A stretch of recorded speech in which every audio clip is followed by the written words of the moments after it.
Chapter 11 4 months before integration. Sassaflash running away might not have been a totally bad thing as it turned out. Caramel had done a little more research since the night she vanished, and he'd found that the authorities had been quite busy tracking down and exposing changelings. There were over 50 cases of infiltration in Ponyville alone, although most of those were only in the weeks leading up to the wedding and only involved temporary impersonations and not actual kidnapping. There were much fewer cases of long-term impersonation or replacements. Many of said changelings had disappeared after the attack, but a few had actually been caught and tossed into the dungeons, and that was something that he didn't want to happen to Sash. He had already given up trying to rationalize his feelings on the matter. He knew that he loved her, and as far as he could tell, she had already proven herself to him by risking that visit and telling him the truth. The thought of her spending the rest of her days in a cold, dank cell was unbearable, and he'd already had a couple of nightmares where Shining Armor had been the one to drag her off. Still, those dreams had given him an idea. "You sure you want to go in there?" asked the royal guard as they trotted down the stairwell beneath Canterlot's streets. "I mean, I know that he was your, He frowned and looked at Caramel. "We were friends in high school," Caramel supplied. "He did me a big favor once. I can't believe that he'd just turn his back on us like that." "Join the club," the gray unicorn muttered. His expression softened, and he added, "But seriously, don't get your hopes up. You're not the only one who's visited these guys, and none of them came back happy. They're kinda good at acting. Every pony's been fooled into thinking their love was real." No, not Sassaflash. "To be honest, sometimes I'm afraid that they would actually show some sincerity," the guard continued. Why? "It would complicate things." Yeah, no kidding.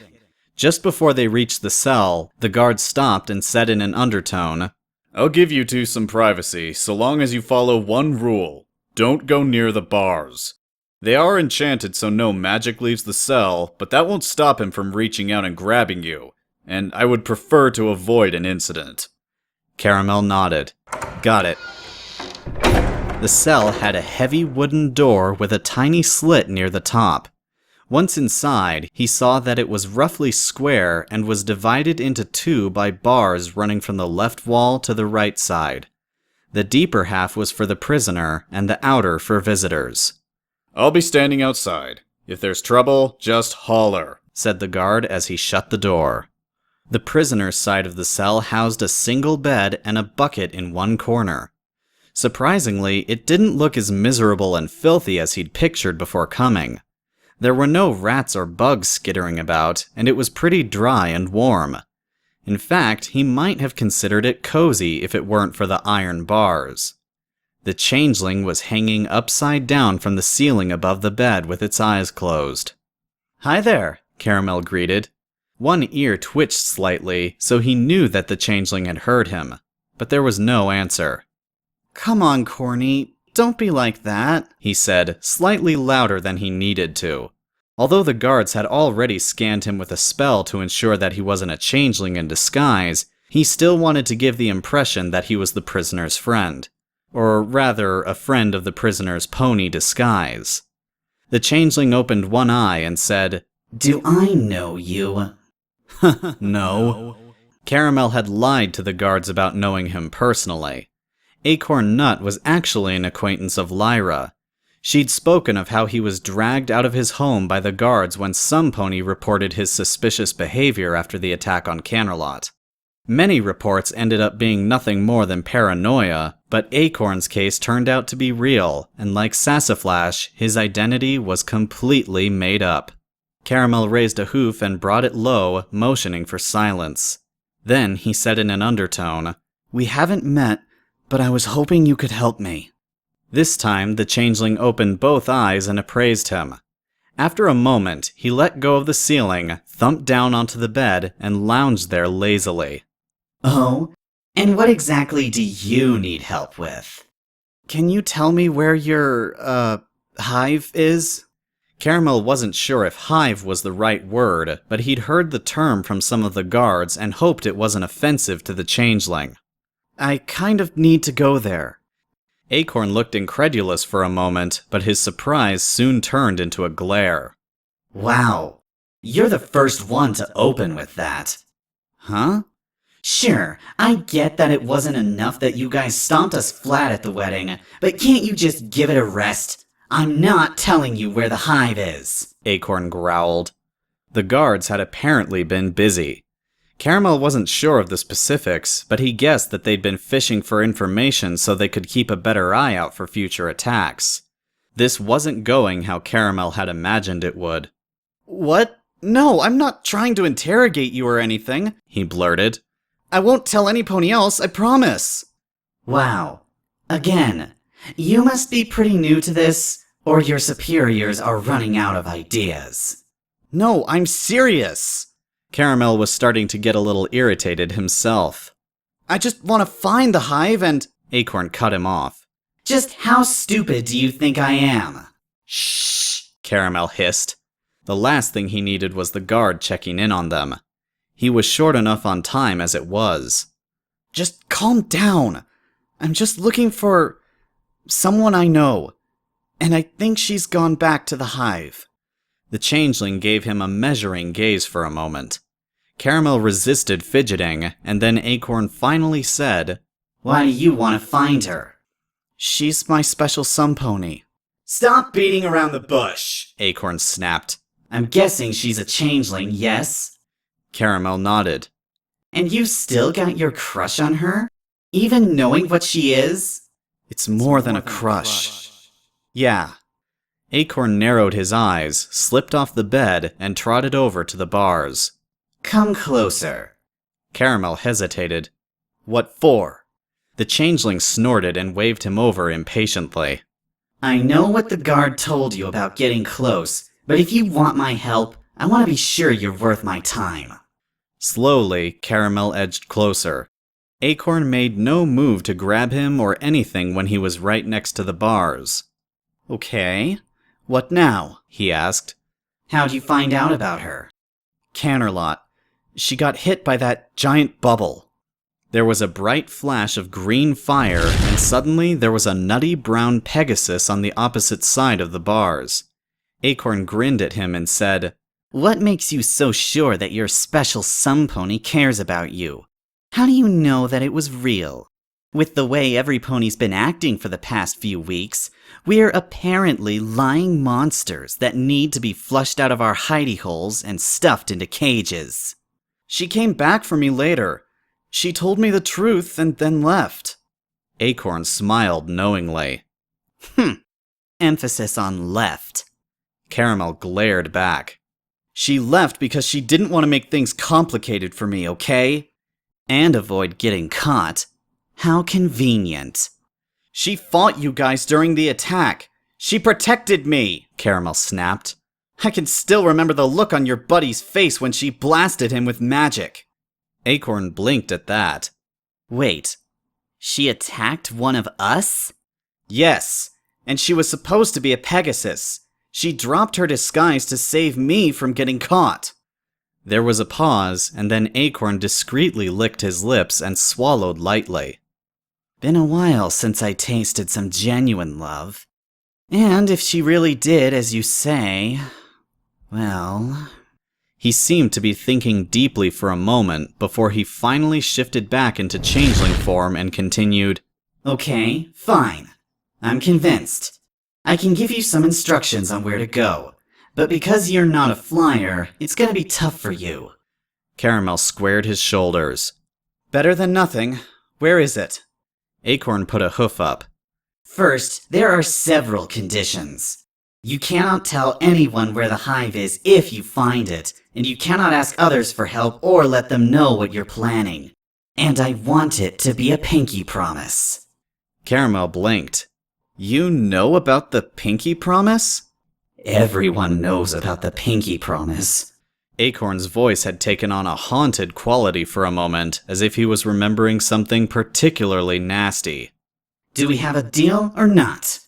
Caramel hated the idea that he was going to do this without telling any pony, especially Mom and Dad, but he couldn't see any other way to do it. The best chance he had of finding Sash was another changeling.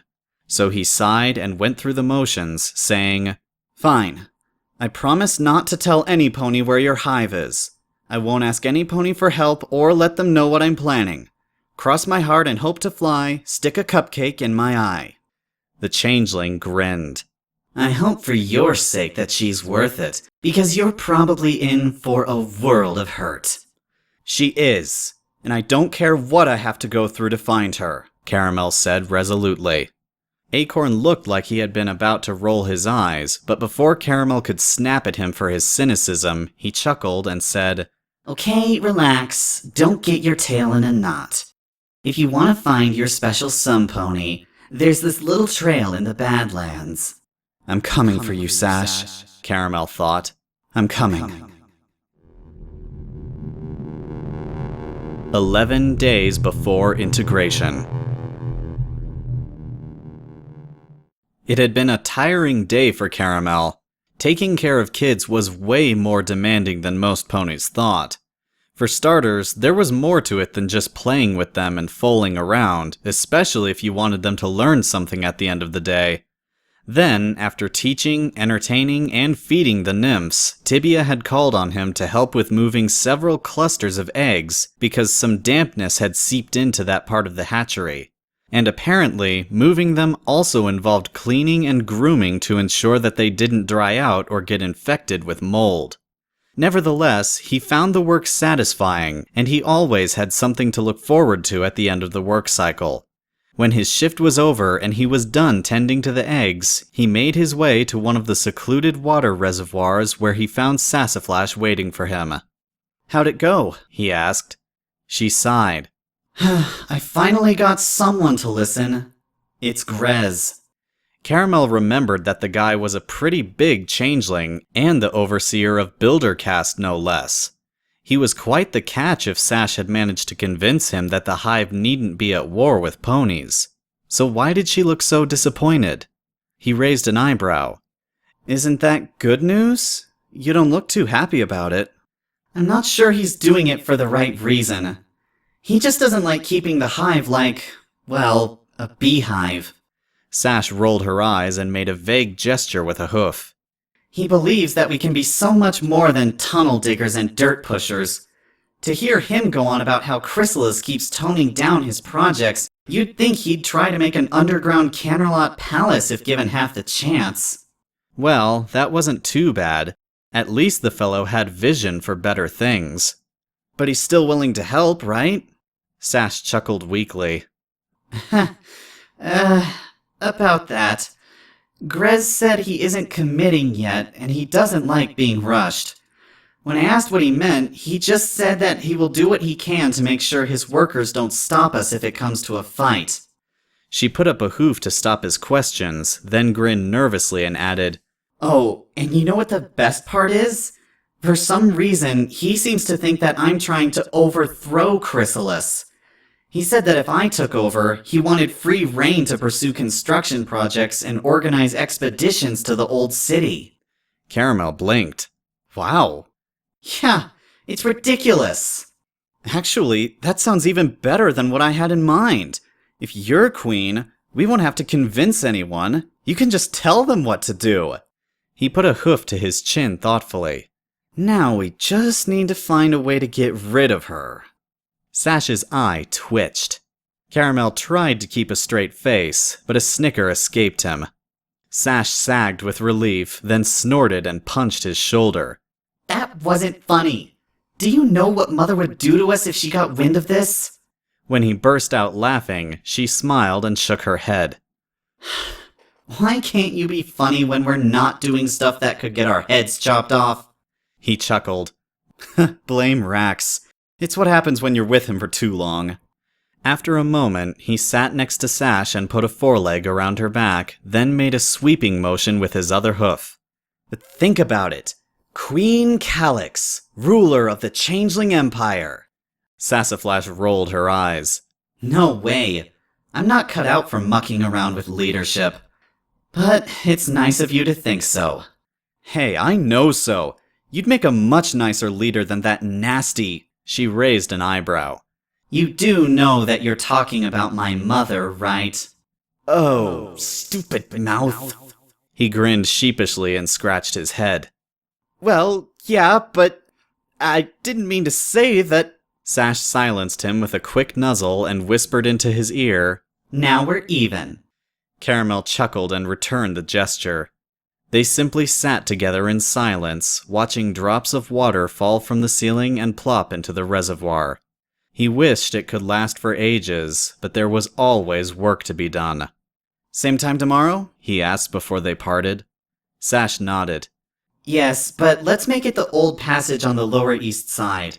Scorn has already seen me coming here more than once.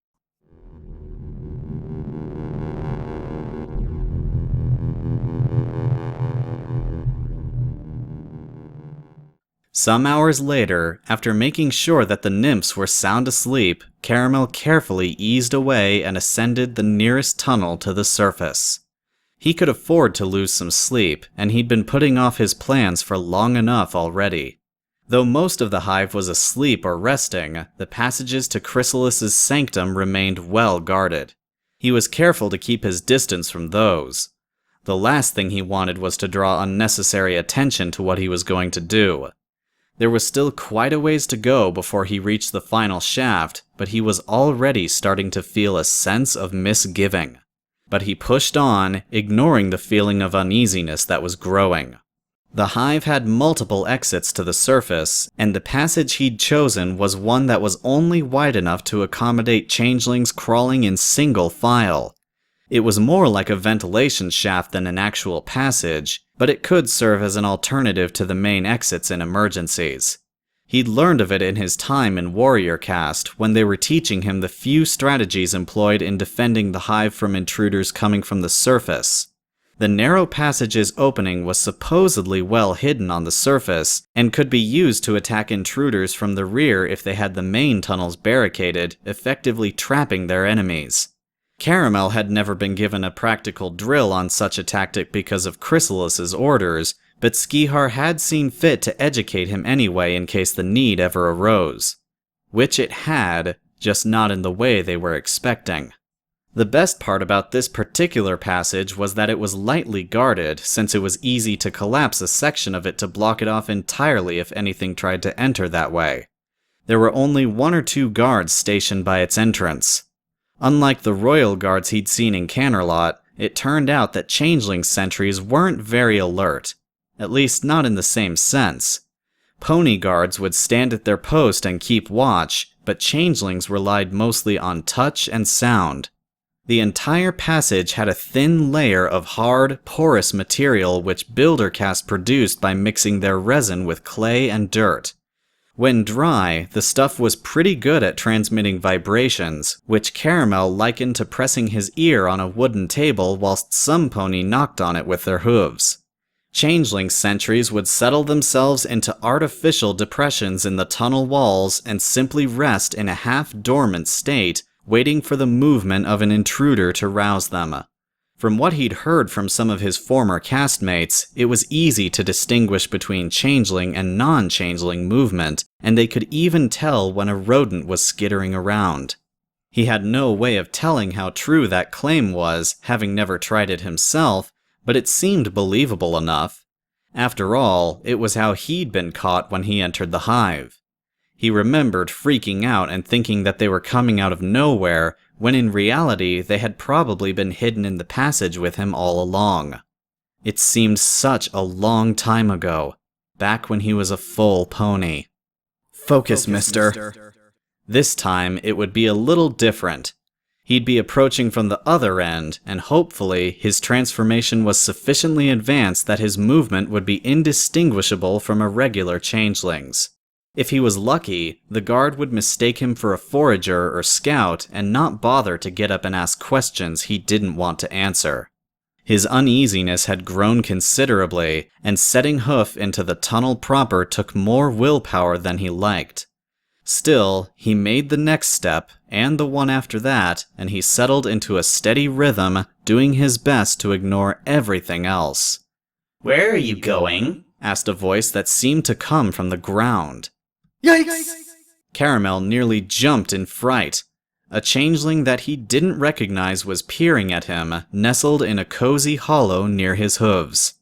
Oh, that's great! He'd been concentrating so hard on fighting against the compulsion that he'd completely failed to notice the sentry. The changeling narrowed his eyes when Caramel failed to answer the question. He racked his brain for an excuse, but nothing convincing turned up. Meanwhile, he was picking up more and more suspicion from the sentry's emotions, and nearly turned tail when the changeling stood up and frowned at him face to face. Well, what are you doing up here? Caramel briefly wondered what had spurred him to do something so brash, but he quickly shoved that thought aside. First things first. He might have been able to pass his wanderings lower down as idle exploration, but this tunnel very obviously led to the surface, and now that he'd been confronted directly, the Queen would soon hear of his deliberate attempt to disobey her orders, even if he backed down and returned to his duties. Now that he had gotten himself into a corner, it was as good a time as any to go all out. He drew himself up and took a deep breath, fixing the sentry with what he hoped was an indignant glare, and growled, "None of your business! Get back to your post!" The changeling blinked in surprise, and then turned his head slightly so that his shout would go down to the hive. His eyes remained focused on Caramel as he drew in a breath, but the expected shout only came out as an incoherent noise that couldn't have been loud enough to travel very far. Horse apples, it didn't work. Caramel considered himself lucky that the sentry was hesitating, probably out of sheer incredulity at his attempt to give him orders, but if he didn't do something to fix it, he'd effectively ruined what was probably his best chance to make things right. "What's your name?" he blurted. His mind was racing, and as the words left his mouth, he felt shame that he was crumbling so easily and quickly. He had the opportunity to make things better for both changelings and ponies, and he was bungling it up. Memories of Rax welled up in his mind, of the battle with the diamond dogs and the quarry eels. He remembered seeing him lying broken on the ground, then falling into the darkness. He remembered feeding on Lucky's emotions as he lay unconscious in the pod. He saw the feeble forms of the two elderly ponies he had rescued from the quarries, taken from their homes and unaware that they were living a false life in their dreams. The changeling was looking at him as if he'd lost his mind. Did you eat a bad fungus or something? I don't want to call the guards on you, but if you don't get back down there, I'll... Caramel silenced him with a renewed glare. He felt heat rising in his chest as he thought of all the unnecessary suffering on both sides of the divide. He'd lost a friend and brother already, and he was not going to let something like that happen to anyone else, whether changeling or pony. "Look, I asked you a simple question. What's your name?" he growled. This time, he could feel his words somehow resonating. It gave him a rush, like the kind that he got whenever he watched his favorite hoofball team winning in a tournament. The sentry shrank back in alarm, then murmured, I'm Weave. Caramel pressed on, channeling his best impression of Skihar. "Well, that wasn't so hard, was it? Now, I've got some business to take care of, and I don't want you wasting my time with stupid questions." He pointed a hoof back to the hollow. "So get back to your post." But you're not allowed up there. Weave protested. What am I supposed to say if they ask? Caramel didn't give him a chance to finish. He advanced until his snout had practically bumped into Weave's. The sentry leaned back to avoid him, but he carried on until he'd forced him onto his haunches. When he judged that he was sufficiently cowed, he jabbed a hoof at his chest. "Don't waste their time. You should be keeping an eye out for our real intruders instead of bothering your own kind." But you're not... "What? Not changeling enough for you?" Caramel flared his horn to life and gave in to the flames. They ate away at the remnants of his coat, and he felt the rest of his pony traits being twisted into the changeling equivalent. When they died down, he shook himself and spat, "How about now?" Okay, fine. "Seriously, I don't know why you were placed here if you can't even tell who you're supposed to stop or give passage." Weave gulped. Please don't report this to Skihar. Caramel felt bad about bullying him, especially considering that he seemed quite young, but he saw no other way to keep him quiet. Still, he relented a little and shifted back to his normal appearance. "Fine. Just don't make it a habit." Weave chirped out a meek response and silently settled back in his hollow, leaving Caramel to continue his ascent unimpeded. Can't believe that worked. He didn't know why he was able to compel others the same way Chrysalis or one of the overseers could, but he wasn't about to complain. It felt good to have unexpected things turn up to his advantage for once.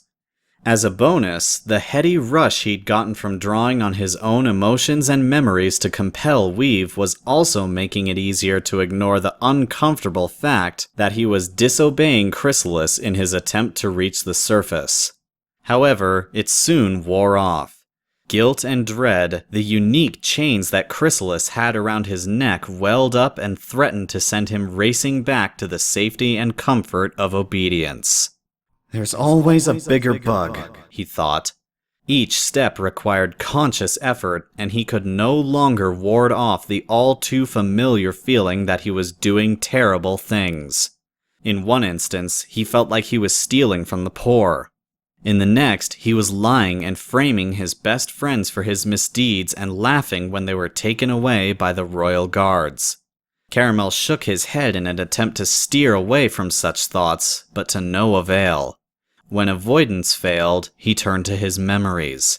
He turned to his purpose. He drew on the love that Sassaflash and the nymphs had given him, and they gave him strength to carry on.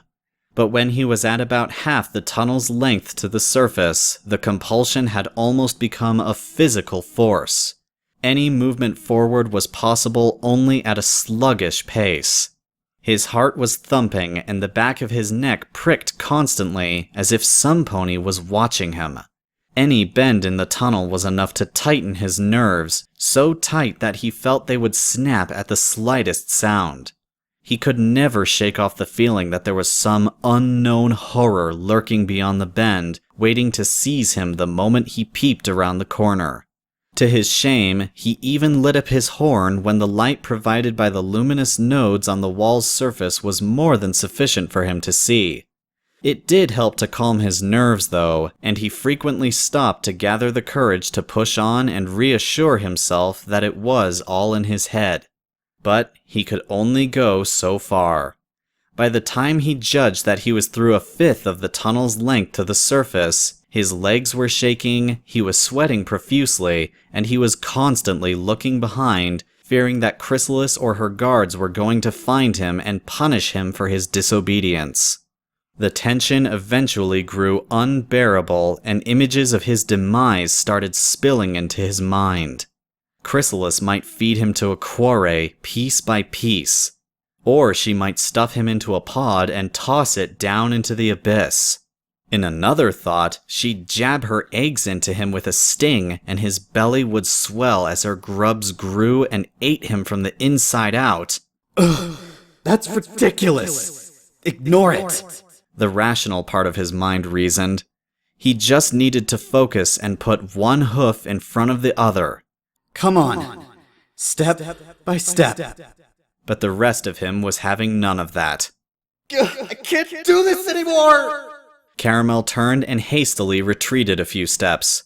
But once he started, he could not stop. His pace quickened, and he soon found himself galloping back down, scraping himself along the narrow way. The tunnel walls became a blur as he raced towards the safety of the hive, and Weave suddenly appeared in front of him. Now what? Cack!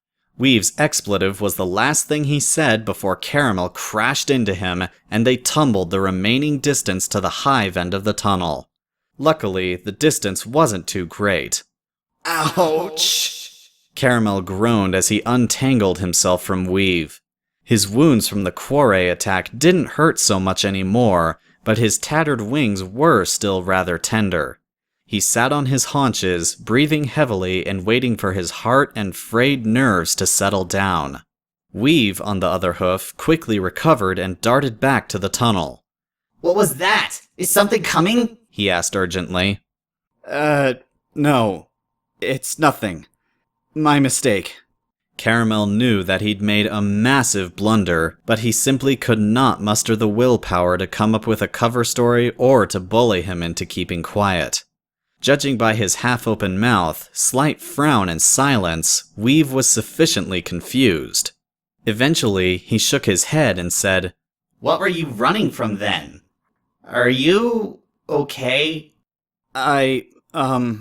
No credible explanation presented itself. When the silence had stretched beyond reason, he simply hung his head and sighed. No, I'm not okay. Never mind. I'm going back. See you. Weave said nothing as he sidled off. But after taking several steps, Caramel looked back and saw him still staring, completely nonplussed. He grinned sheepishly and said, By the way, can we please keep that between the two of us? All he got in response was a frown and a non-committal chirp. He considered pressing the matter, but Weave ended it by returning to his post without further ceremony. Sighing, Caramel began the long walk back to the hatchery.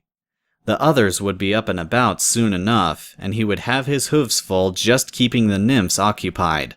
But his anticipation of spending time with his siblings was tainted by the bitter taste of his failed attempt to reach the surface. And to make matters worse, it was quite possible that he'd already botched up his plans. Everything kind of depended on whether Weave would rat him out or not, but he was too emotionally exhausted to fret or come up with a contingency plan. He just hoped that Weave wouldn't bother reporting the incident, since keeping quiet would allow him to avoid questions on why he'd allowed the only half-pony in the hive to get past him.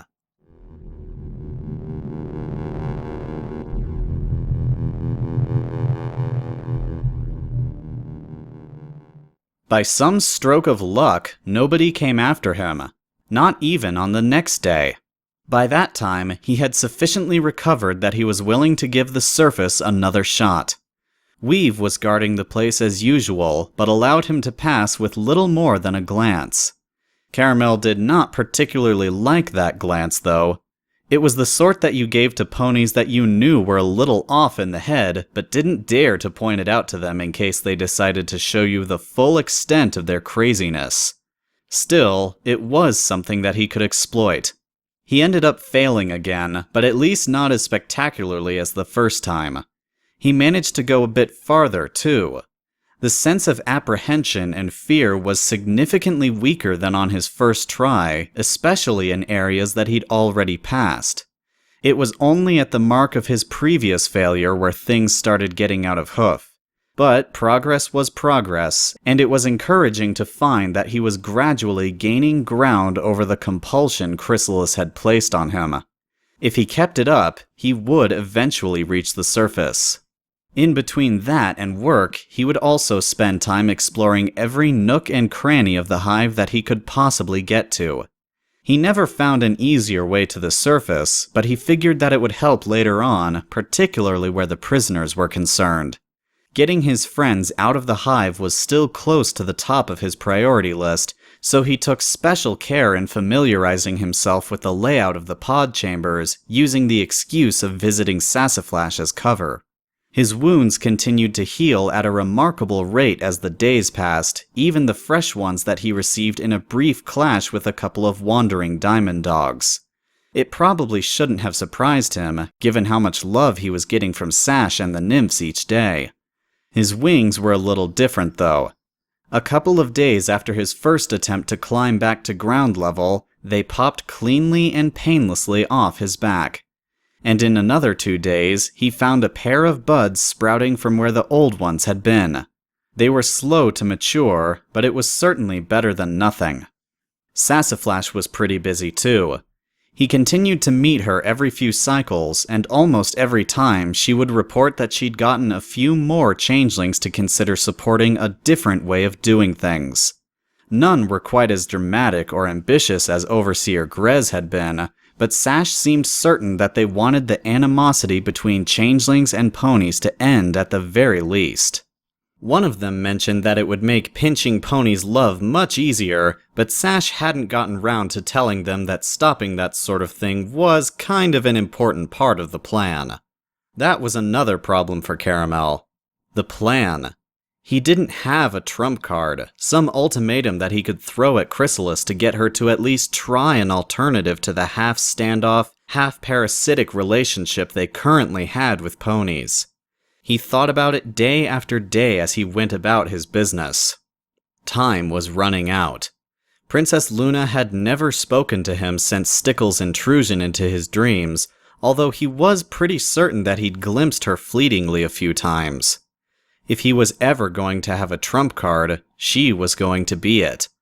The moon continued to call to him in his dreams, driving him to push himself to the last dregs of his courage each time he attempted to fight his way to the surface. He got closer each cycle, but it would have been great to have some assurance that reaching it would give him what he needed. Unfortunately, it only remained a promise spoken to him in his dreams. Time was running out. Sash was slowly gathering support, and it probably would not be long before she spoke to the wrong changeling, and Chrysalis got word of just how committed they were to the plan. Knowing her, she would probably consider it treason. The part that he hated most was that he hadn't told Sash about Princess Luna's involvement. She knew about his attempts to reach the surface, but as far as she was concerned, it was for him to prove that it was possible to fight Chrysalis's compulsion, that they could all do the same if he succeeded. She probably would have been a lot less enthusiastic if his main reason was to reach the moon because it was speaking to him in his dreams.